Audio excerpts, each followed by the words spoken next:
मुख्यमंत्री श्रीमान पुष्कर सिंह धामी जी, जोरदार तालियां बजती रहें।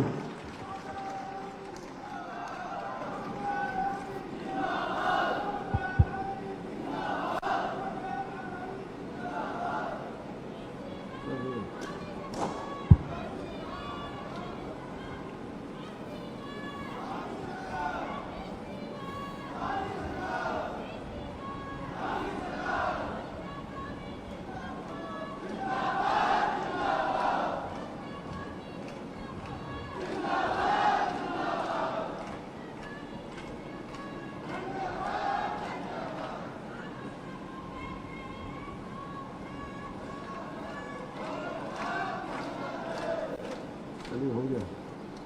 चलिए, भारत माता की, भारत माता की, सोमनाथ भगवान की, सोमनाथ भगवान की, हर हर महादेव, हर हर महादेव, जय बाबा केदार, गंगा मैया की। सोमनाथ स्वाभिमान पर्व के उपलक्ष्य में विशेष रेल यात्रा के आज शुभारंभ अवसर पर मंच पर आसीन यहाँ के हमारे बहुत ही लोकप्रिय और जुझारू विधायक आदरणीय ब्रजभूषण गैरोला जी, कपकोट विधानसभा के लोकप्रिय विधायक श्री सुरेश गढ़िया जी, महापौर देहरादून भाई सौरभ थपलियाल जी, सरकार में संस्कृति विभाग को देखने वाली हमारी बहन मधु भट्ट जी, सुश्री विनीता श्रीवास्तव जी और सचिव श्री युगल किशोर पंत जी, और मेरे सामने बैठे हुए हमारे बाबा दर्शन भारती जी, श्री कुलदीप बुटोला जी, माधव सेमवाल जी, जयन नोटियाल जी, मथुरा दत्त जोशी जी, श्री मुलायम सिंह रावत जी और सभी हमारे इस क्षेत्र के सभी हमारे प्रतिनिधिगण, हमारे यहाँ के पार्षदगण, स्थानीय जनप्रतिनिधिगण और उत्तराखंड से आज विभिन्न क्षेत्रों से इस यात्रा में सम्मिलित होने वाले सोमनाथ स्वाभिमान पर्व पर देवभूमि उत्तराखंड से सोमनाथ को दर्शन करने जा रहे सभी पूज्य संतगण, मेरे सभी बड़े बुजुर्ग, माताएं, बहनें और सभी युवा एवं सभी श्रद्धालुओं का मैं आज इस अवसर पर आप सबका हृदय से स्वागत करता हूं, आप सबका अभिनंदन करता हूं। और मुझे प्रसन्नता है कि आज 700 यात्री विभिन्न वर्गों के 6 दिवसीय यात्रा में इस यात्रा में सम्मिलित हो रहे हैं, जिसमें स्वयं सहायता समूह से जुड़ी हुई हमारी बहनें, विभिन्न जनकल्याणकारी योजनाओं के लाभार्थी हैं, पूज्य संतगण हैं और समाज के विभिन्न वर्गों के प्रतिनिधि इसमें शामिल हो रहे हैं। और इस महत्वपूर्ण पहल के लिए मैं संस्कृति विभाग को भी साधुवाद देता हूं और आप सभी यात्रियों के मंगलमय, सुरक्षित और सुखद यात्रा के लिए भगवान सोमनाथ जी और बाबा केदार से प्रार्थना करता हूं। भाइयों बहनों, ये कोई सामान्य यात्रा नहीं है, बल्कि राष्ट्रीय स्वाभिमान को प्रदर्शित करने वाली एक विशिष्ट यात्रा है, जो देवभूमि उत्तराखंड से सोमनाथ को जाएगी। यानी ये कह सकते हैं हम कि केदारनाथ जी से सोमनाथ जी को जोड़ने वाली यात्रा, आदि कैलाश से सोमनाथ जी को जोड़ने वाली यात्रा, ये गंगा के प्रदेश, यमुना के प्रदेश देवभूमि से सोमनाथ की भूमि को जोड़ने वाली पवित्र यात्रा है। क्योंकि ये यात्रा हमारी हजारों वर्ष पुरानी सनातन परंपराओं और गौरवशाली विरासत को जोड़ने का कार्य करेगी। और सोमनाथ जी हमारे 12 ज्योतिर्लिंगों में से एक हैं और सोमनाथ का मंदिर भारत की उस अटूट श्रद्धा विश्वास का प्रतीक है, जिसे न तलवारें झुका सकी न समय की आधियां मिटा सकी, वो भगवान सोमनाथ का पवित्र स्थल है। और सोमनाथ ने आक्रमण, विध्वंस और अपमान के बाद भी पूरे विश्व को पुनरुत्थान और संकल्प का संदेश दिया। ये स्वाभिमान पर्व सोमनाथ जी का, ये हमें ये बताता है कि भारत चाहे कितनी भी चुनौतियां क्यों ना आए, वो टूटता नहीं है, बल्कि हर चुनौती के बाद और मजबूती से खड़ा हो जाता है और तेजी से आगे बढ़ जाता है। इसलिए ये पर्व राष्ट्रबोध का अनुभव कराने का भी विशेष पर्व है। भाइयों बहनों, आदरणीय प्रधानमंत्री मोदी जी के नेतृत्व में आज भारत के सांस्कृतिक वैभव का एक स्वर्णिम काल आ गया है। हमारी संस्कृति का गौरव पूरे विश्व के अंदर गुंजायमान हो रहा है। सनातन की पताका चहु ओर फहरा रही है। इतना ही नहीं, आज देश के प्राचीन मंदिरों का जिस प्रकार से नवनिर्माण, पुनर्निर्माण हो रहा है, वो भूतो न भविष्यति। क्योंकि मंदिर हमारे लिए केवल एक पूजा स्थल नहीं है, बल्कि हमारी संस्कृति के, हमारी आस्था और श्रद्धा के वो जीवन रेखा है। इसलिए हमें याद रखना होगा कि लंबे समय तक हमारी महान सांस्कृतिक विरासत और आस्था के केंद्रों को वो सम्मान नहीं मिला जिसके वो वास्तविक हकदार थे। जिन मंदिरों ने हजारों वर्षों तक भारत की सभ्यता, संस्कृति और आध्यात्मिक चेतना को जीवित रखा, उन्हें उपेक्षा का शिकार होना पड़ा। परंतु आज आदरणीय प्रधानमंत्री श्री मोदी जी के नेतृत्व में अयोध्या से सोमनाथ तक, केदारनाथ जी से लेकर काशी विश्वनाथ तक और महाकाल से बद्रीनाथ धाम तक मंदिरों का जो कायाकल्प हो रहा है, वो भारत की सांस्कृतिक पुनर्जागरण यात्रा का प्रतीक है।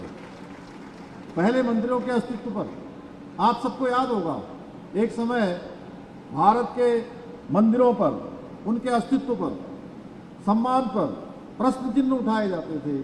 और आज भारत के मंदिरों के गौरव और भव्यताओं का उत्सव मनाया जाता है। जब मैं यहाँ आया, सच में मैं आप सबको देखकर, आप सब इतने जोश से नारे लगा रहे थे, इतने प्रफुल्लित थे। सच में यही जो है हमारी भव्यता का उत्सव है, हमारे सनातन की भव्यता का एक शानदार उदाहरण सारी दुनिया के समक्ष है। और यही भारत के बदलती हुई तस्वीर है।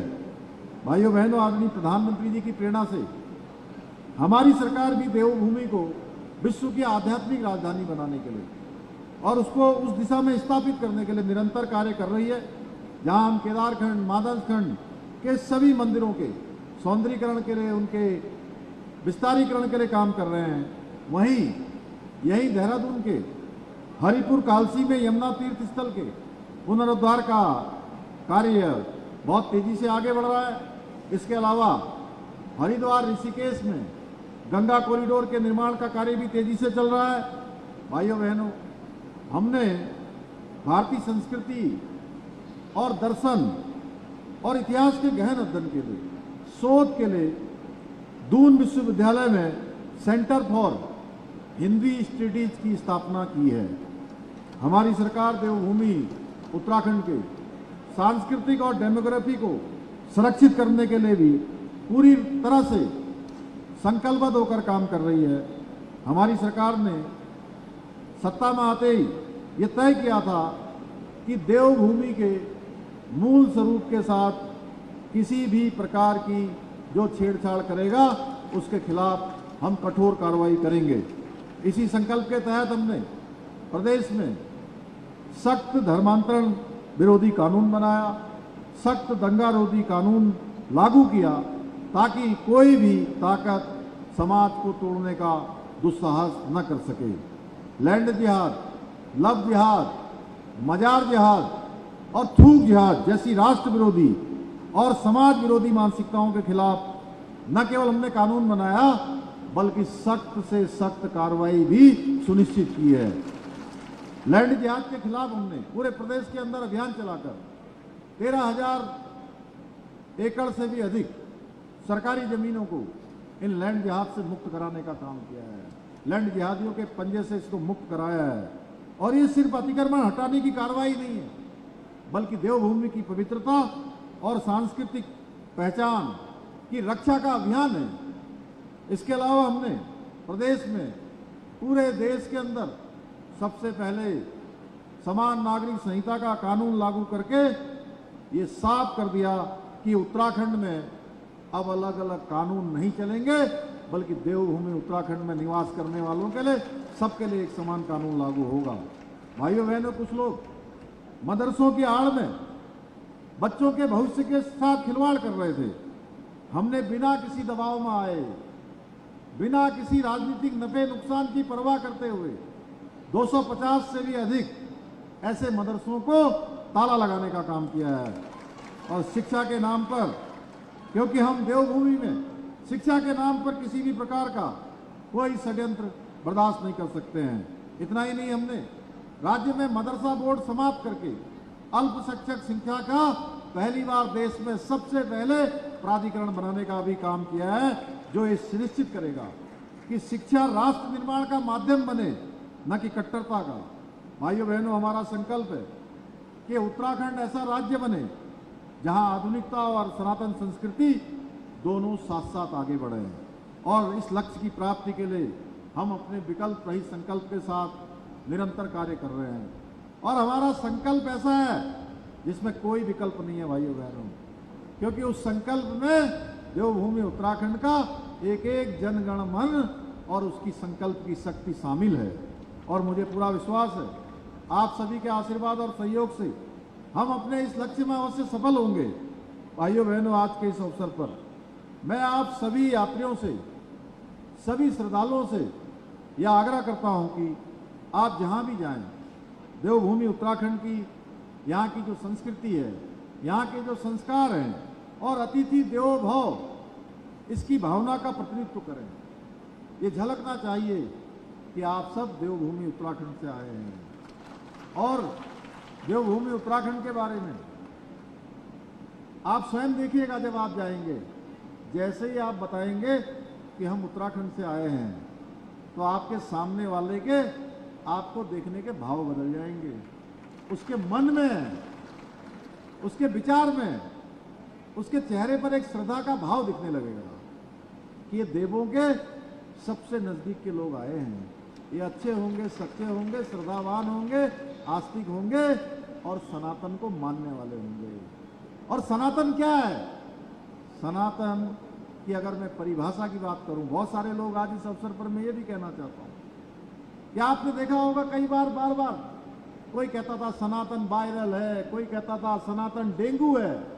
वोट लेने के लिए कुछ लोगों के एक वर्ग विशेष के वोट लेने के लिए कहते थे सनातन डेंगू है, सनातन मलेरिया है, सनातन वायरल है, तमाम प्रकार की इस प्रकार की निम्न मानसिकता की बातें वो करते थे। मैं कहना चाहता हूं आज आपसे कि सनातन था, सनातन है और सनातन रहने वाला है, हमेशा रहने वाला है।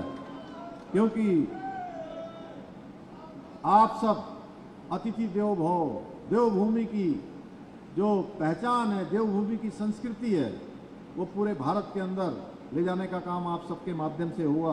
क्योंकि आप इस यात्रा के माध्यम से केवल एक तीर्थ दर्शन करने नहीं जा रहे हैं, बल्कि उत्तराखंड की आध्यात्मिक चेतना, हमारी परंपराओं और हमारी संस्कृति का, देवभूमि का संदेश लेकर जा रहे हैं। आप संदेश वाहक के रूप में भी जा रहे हैं। एक प्रकार से आप सभी हमारे राज्य के देवभूमि के ब्रांड एम्बेसडर हैं। ब्रांड एम्बेसडर जानते हैं ना?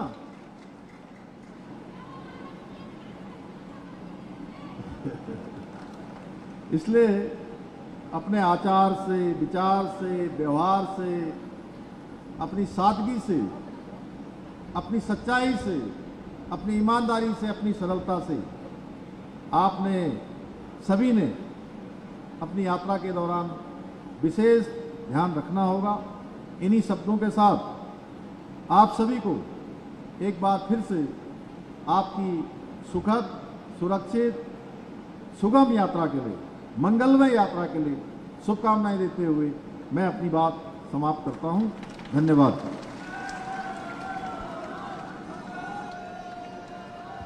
बहुत बहुत धन्यवाद।